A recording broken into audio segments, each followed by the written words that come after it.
Well, hello and welcome to Wellness by Design today. I'm Jane Hogan, the Wellness Engineer, and today we are talking about why you don't need to have a diagnosis to heal. A lot of people think, gotta get that diagnosis, but you don't need it.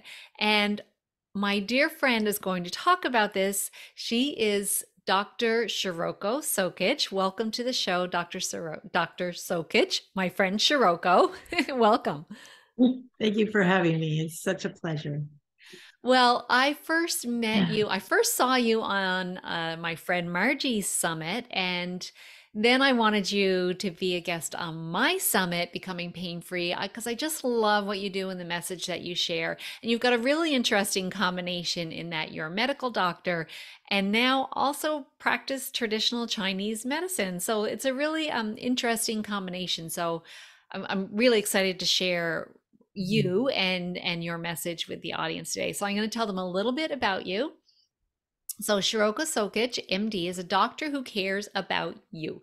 She's the owner of Heart to Heart Medical Center in Santa Rosa, California since 1993. Dr. Shiroko is an expert at using many modalities to bring your body into balance and wholeness. Her specialty is healing when it seems impossible. She brings hope and healing to difficult health conditions by blending Chinese and Western medicine with a deep spiritual and emotional healing approach. Love that. She trained in general surgery, working as an emergency room doctor for 10 years while attending Acupuncture school. It gave Dr. Shiroko a broad range of medical experience. Her book, Healing When It Seems Impossible, got it right here. Seven Keys to Defy the Odds, a book about her unique and comprehensive healing approach, is available on Amazon. So, welcome, Shiroko. Let's talk about this interesting combination of being a medical doctor, you're working in the emergency room for 10 years, and meanwhile, you're studying acupuncture, right? So, let's hear about that. Why did that transpire? And what led you to combine this Eastern and Western approach? Well, it's fairly simple. When I first was in medical school, my intention was to become a family practitioner. I always wanted to help people get well, and I believed in natural medicine even from an early age. But then in medical school, I had this experience while as a third year medical school student, I was working in the ER, and we had a patient who came in with severe gunshot wounds. Like he had like 6 gunshot wounds all over his body, and we saved his life within a moment, like by basically, stopping the bleeding from his heart. And and one of the reasons I went to medicine was because I wanted to save lives.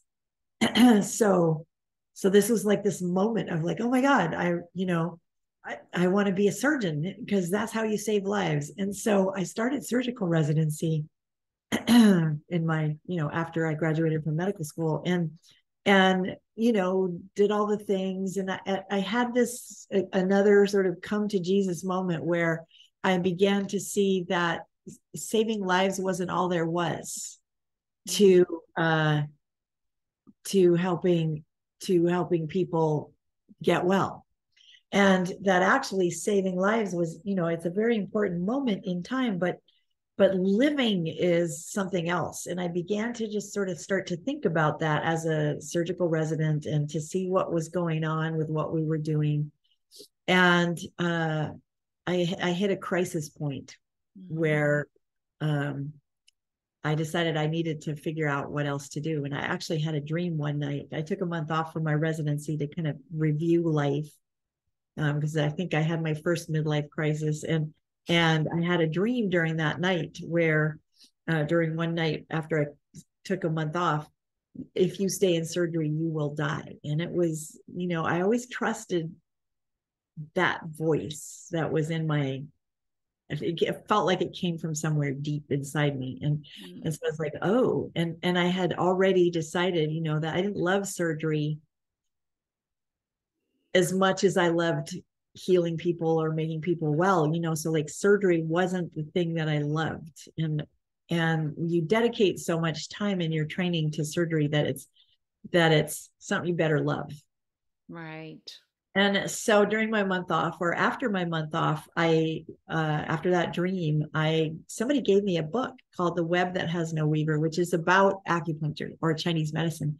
And I literally fell in love. I had never heard of it. I didn't know what it was. I just started reading this book and I fell in love. And I was like, what is this? This is in the 80s. So it's a while ago.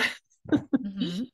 And then one thing kind of led to another, which is how often my life goes. So one thing led to another, and I met a guy who was a respiratory therapist who had just finished acupuncture school, and he became my mentor. And so then I went to acupuncture school, and I left my residency, but so I went to acupuncture school and started working in the ER at the same time.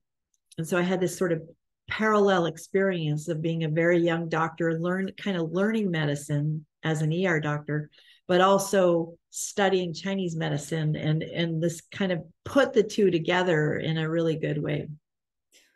And Chinese medicine has just been my love, and I've been doing it for 30 years and I still love Chinese medicine. So Wow.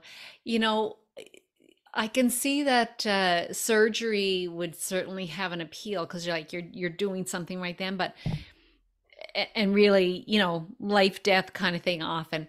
But so much there's so many chronic conditions that can't be helped by surgery necessarily, right? And mhm. so I think that is, as a healer, is probably what was appealing to you, is like helping people out of these chronic conditions. And that's what a lot of the people in my audience have: chronic conditions, chronic pain, chronic inflammation. Mhm. It's not fixed by surgery. Some surgeries may be like just a band-aid approach, but not really kind of getting at the root cause. Which would you say, Chinese medicine works a lot with energy. So would you say that most chronic conditions have an energetic component that's lacking in some way, or blocked in some way? Yeah, so the idea in Chinese medicine is that you are made up of energy, and Yeah. energy travels through your body in certain patterns. And when it's out of balance, there are problems. So long before a test in Western medicine will show anything, you're not feeling good. Mhm. I always show this little spectrum of, here's where tests in Western medicine begin to show something, and here's that whole spectrum of not feeling well. Yeah. And if you're here and you do a bunch of tests, your doctor's going to say, why don't you just take an antidepressant? There's nothing wrong with you, right? But you are out of balance, or your body is out of balance. There's a problem there somewhere, right? And the cool thing about energy is it encompasses everything. And really, when you begin to look at what it means to think about yourself as an energy being, there's so many things going on. And why I love Chinese medicine so much is it's a beautiful explanation. It makes sense once you Yeah. start thinking about it, and it offers solutions Mm. to things that maybe have been going on for a very long time. So Mm. So I love it. for the person who doesn't really understand Chinese medicine at all, like just say they're brand new to it. I mean, most people kind of heard of acupuncture and, putting needles in, and somehow that seems to help.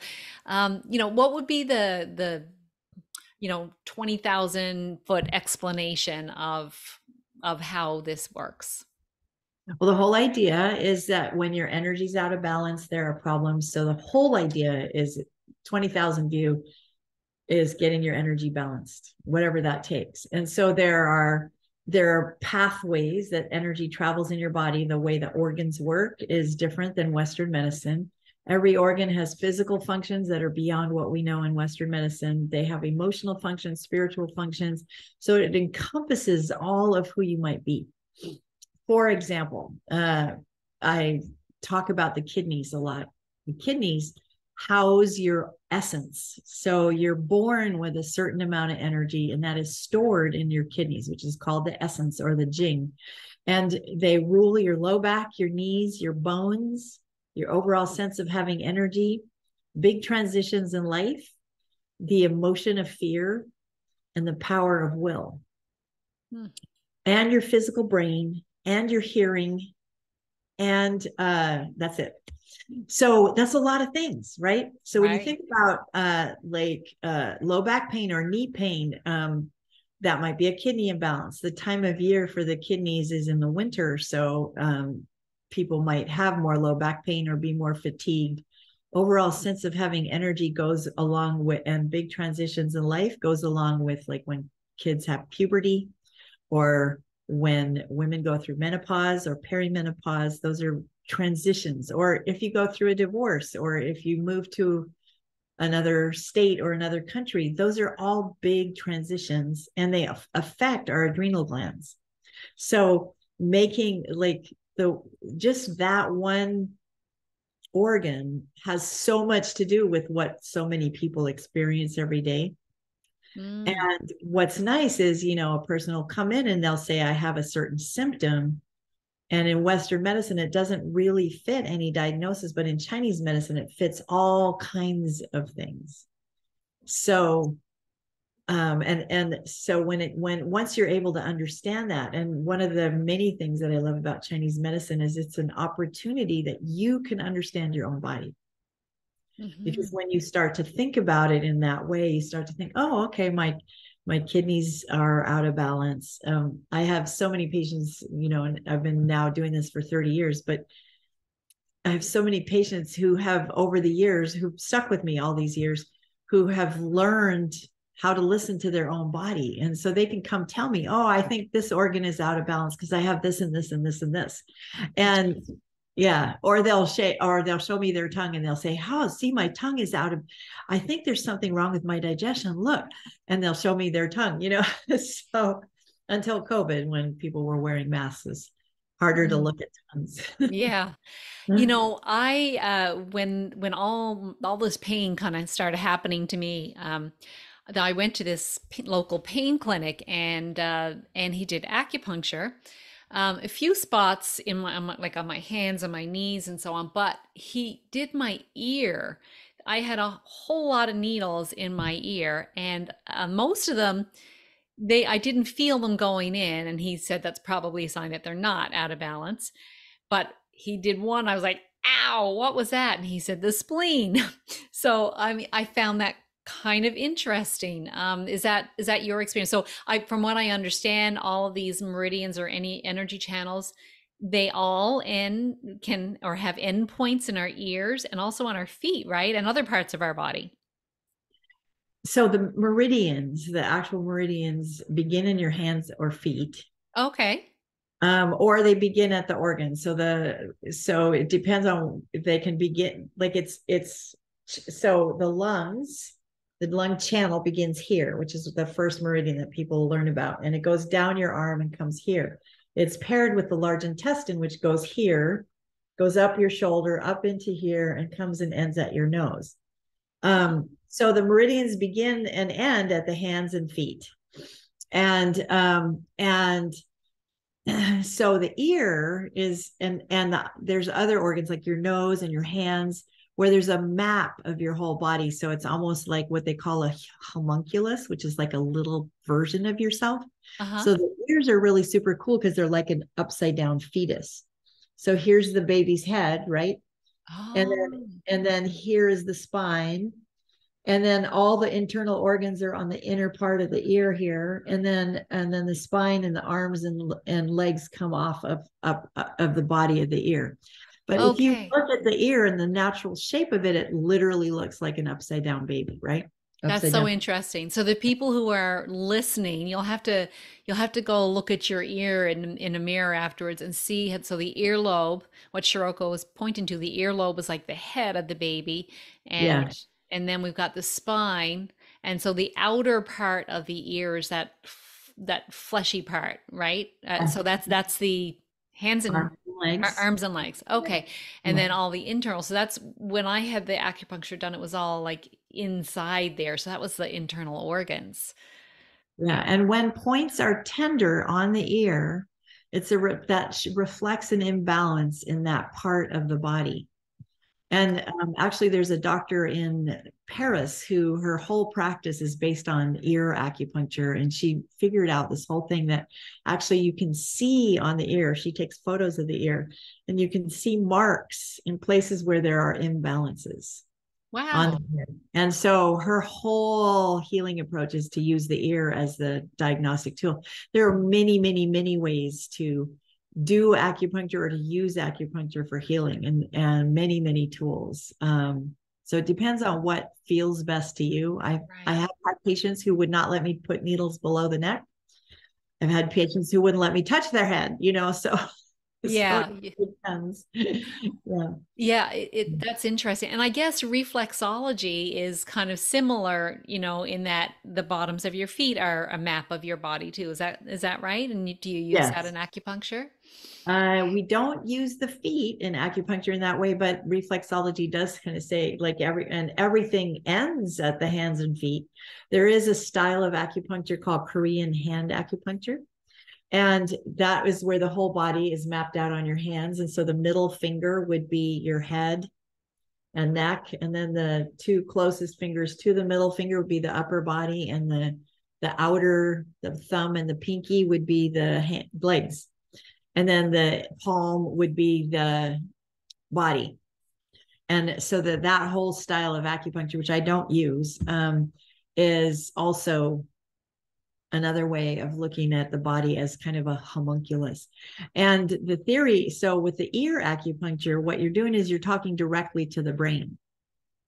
You're not interacting with the meridians as much as you're sending a signal to the brain to send information to the body to correct imbalances. And Interesting. with traditional acupuncture, where you're putting needles in the body in different places, you are also, of course, sending a signal to the brain, but it's on the pathway that the energy is already traveling. And so you can have a direct local effect. Mm. I've had acupuncture done many times, in the body as well, and I mean, it feels zingy. That's how I describe it. It's like zingy when I've got the needles in there. Really interesting, and feels good. Strangely, feels good. Yeah. What are some of your favorite practices that you like to do for your patient? Like, are there any universal ones you do all the time that sort of help everyone in general? Well, there are a few treatments that are kind of feel good treatments. Yeah. There's one called that I love to do for people who are super stressed or feeling sort of at a loss. That's a bunch of needles down the back. Mhm. Um, it's called AE, which is aggressive energies, and it's for clearing trauma or aggressive energies from your body. And people that I do it on, they just love it. It makes them feel good, and it addresses all of the organs. So I use that when people are stressed or upset or traumatized. Um, I have created a series of treatments for PTSD that I love to do, 7 treatments that address releasing traumatic events from your body. And it is based on, like, if somebody was able to say to me, I've never been the same since um, so, but there's certain like I do a Japanese style of acupuncture where I feel the abdomen and find points that are out of balance, and I feel the feet, and so I listen to the body and I feel points in the body that will tell me what organs are out of balance. Traditionally, you feel the pulse and look at the tongue. So there's many ways of accessing energy, which is one Right. of many things that I love. Yeah. That's pretty neat the way that you can sense it, and you had that tool open to you. I want to Yes. talk a little bit about your book, Healing When It Seems Impossible: 7 Keys to Defy the Odds. So you've got 7 keys, as you said, which may surprise people. So the first key is love, your healing superpower. Second, physical balance and vitality. Third, choosing your unique lifestyle. 4, listening to your body. 5, emotions and your body. 6, never give up, patience and persistence. And 7, trusting the process. It's funny because, well, there's just one there, physical balance and vitality, but there's so many others that really you're incorporating to help people heal. So Let's start in the beginning, the first one, love. Why did you decide to start there? Well, everything kind of comes together, and my life has always paralleled my personal life, and my own personal self has always kind of paralleled my work. And I went through a very painful divorce. I know, I think a long time ago now, 15 years ago now.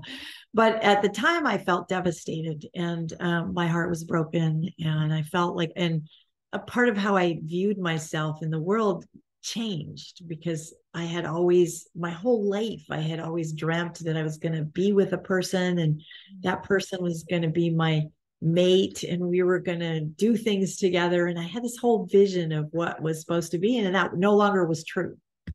Mm-hmm.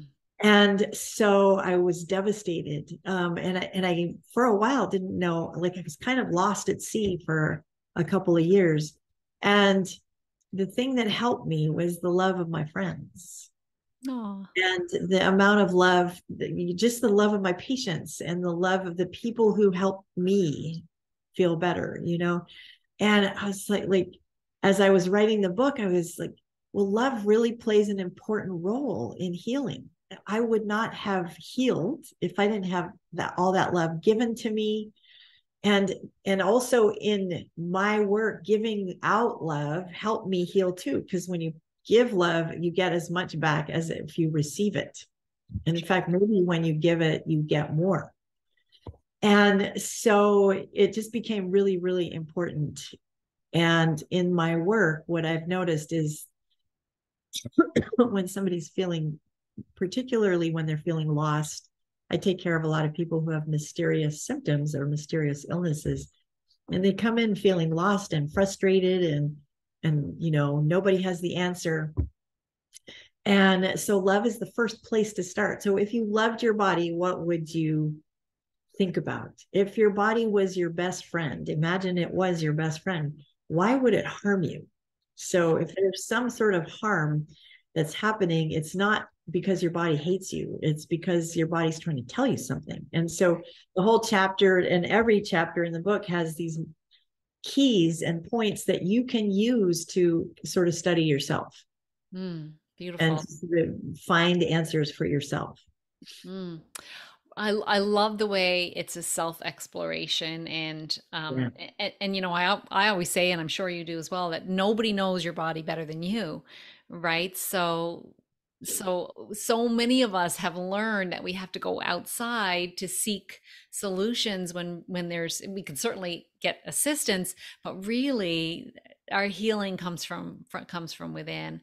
Yeah. Um, you mentioned something there about you've got a lot of clients that come to you. They're frustrated because they don't have a diagnosis, and of course we call this, you don't need a diagnosis to heal. So, um, what would you say to someone, to one of these patients of yours that comes in and says, "I don't have a diagnosis. I'm so frustrated. I don't know what to do. I've been bounced around from doctor to doctor, and nobody can tell me what's wrong." What would you say to them? That they don't need it. Yeah, well, so that's one of the things, because even when I was just finishing, my surgical residency, I did 2 years of my residency. But even when I first started in the ER, which was in the 80s, so a while ago, and we didn't have some of the sophisticated testing that we do now. We certainly didn't have computers, you know, or we had computers, but they were more primitive. But when you don't know what's wrong, that's what's cool about Chinese medicine. It's about finding where is the imbalance Right. and looking for the root cause and looking for the imbalance. And one of the things that's important is recognizing that emotions play a role in our health, that emotions are very much connected to how our body is functioning, and what we store emotions in different pathways of energy, and different emotions go with different organs, but also that there are many factors. And by individually sort of slowly bringing things into alignment, the body begins to heal. And I have what I call the triangle of wellness, which is your hormones, your nervous system, and your immune system. And this has evolved over the many years of doing all these different styles of medicine. But when you have this triangle in balance, when your hormones, your immune system, and your nervous system are functioning, your body has the tools that it needs to heal. And you don't need to know what's wrong to make this happen. Right. I love that. So, with this triad of the hormones, the immune system, and the nervous system, you you create an environment then. So you're balancing those out to create an environment in which the body can heal. And so you don't really need the diagnosis. I mean, I kind of see a diagnosis is only needed to match up the, the drug or the insurance, right, to pay for the drug kind of thing. So it's it's kind of irrelevant. And I like that too. I say that as well. It's kind of irrelevant. Like your body's talking to you. It's all you need to know. Your body's talking to you. And so let's create the environment. So, what kind of tools do you give people? Like they come in to get the balance. How do they maintain the balance when they're not with you? Good question. Well, it depends on how long something's been out of balance and what it takes to get back in balance. And there's that's why all these 7 keys. So there's the finding your own unique lifestyle. So one thing is eating the way that your body wants you to eat. Mm-hmm. And exercising the right way, finding the right exercise, finding the right foods for you. Learning to listen to your body and learning to tune in, and really, especially these days, really giving yourself space to be with yourself.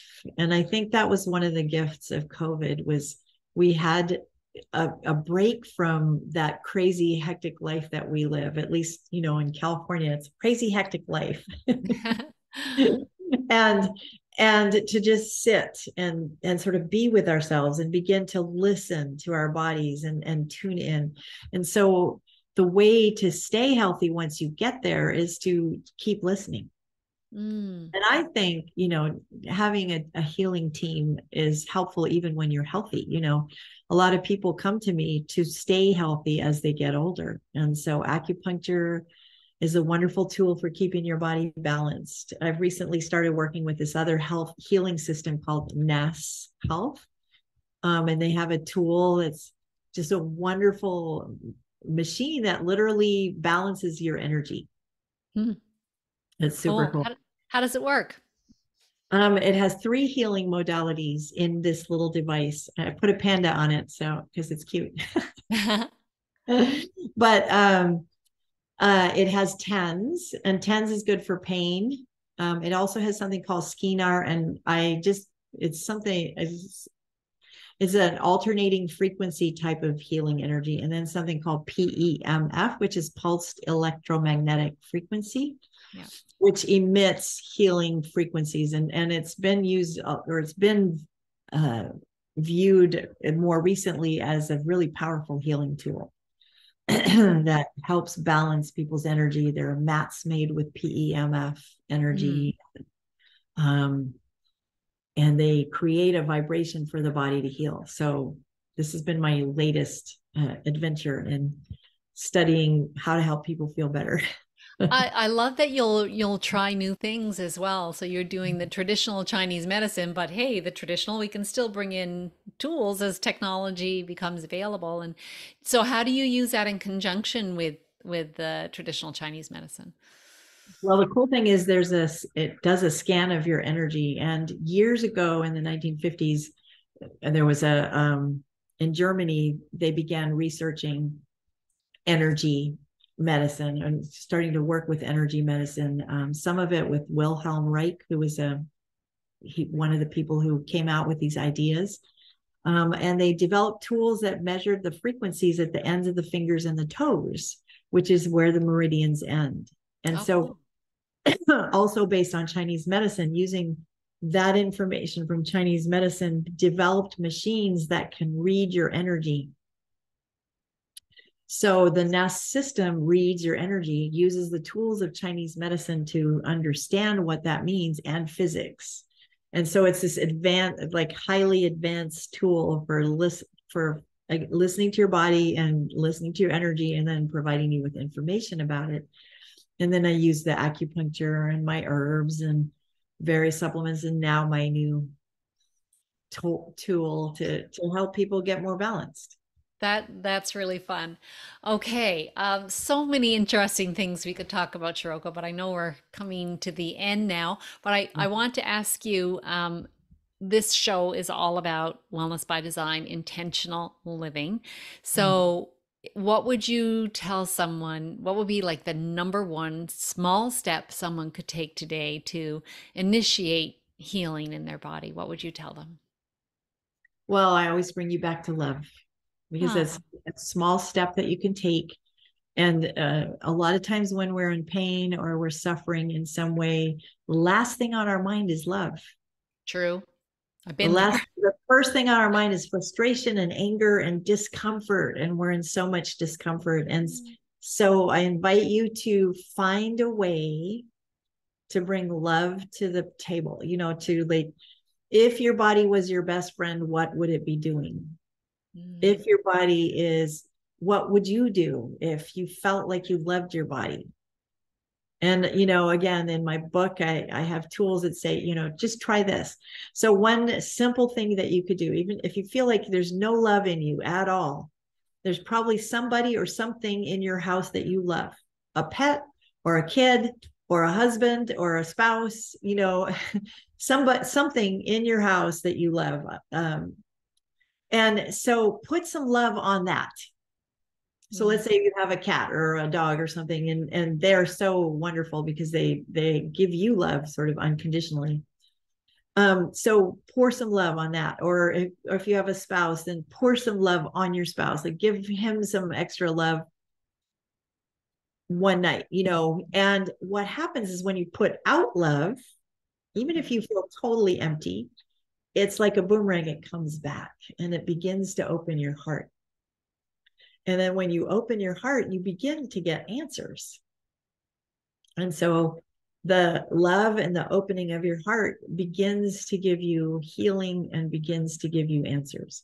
And it's a great way to begin the process if you're not already doing it. But I'm assuming if they're listening to you that your audience is already doing a lot of things to heal. So that's I do love that. And I think that was for me one of the first things too that I had I would look at myself in the mirror and speak to myself the way my mother, who had passed and who I was very close to, um, I imagined I was speaking to myself the way she would speak to me. And then eventually it could be I, not you. I could speak about myself that way. And it's huge. It really is huge, opening yourself up to love like that. Beautiful words. I love that. Where can people find out more about you, Shiroko? What's your website? on my website is heart2heartmedicalcenter.com. Um, it's named Heart to Heart Medical Center, not because I do cardiology, but because it's about love. Right. So, my heart to your heart is the beginning of the healing journey. And I have gifts on the site and information about what I do. I do practice remotely. If somebody needs help in another state, I can still help you. So, or in Beautiful. Canada. Energy is energy, right? And I can And tell yeah. just because I know you and just the way you're speaking here, you've got love and compassion, and really a lot of times people that can go so far, just that knowing that somebody cares, and I can tell that you're such a caring person. So thank you for that. I know you got a gift that we're going to share. You want to explain what that is? Sure. So my book again is full of suggestions at the end of every section of the book and every chapter of the book. There are exercises that you can do to help yourself in the healing journey. And I created a workbook that has all of those exercises. And you can have that for free. And that will help you kind of go along with the book as you read it if you decide you're going to read it. Oh, lovely. And your book's available on everywhere books are sold, I imagine. Yeah, and you can get it on my website, so you can click on the link to Amazon. It's on Amazon, so Okay. and it's in Audible and in Kindle and Heart and paperback. So Beautiful. Well, we'll have those links there. Shiroko, thank you so much for being a guest on Wellness by Design. And thank you for this beautiful work that you're doing in the world, for taking the leap to go to traditional Chinese medicine, combine it all together, and doing your part to help people feel better. Thank you so much. Thank you. It's wonderful to be with you again. Thanks to everyone who's watching and listening. And if you know someone that needs to hear this, please share this with them and leave a review. That always goes a long way to help this podcast reach the people that need it. So thanks very much for being a part of it. And we'll talk to you later. Have a great day.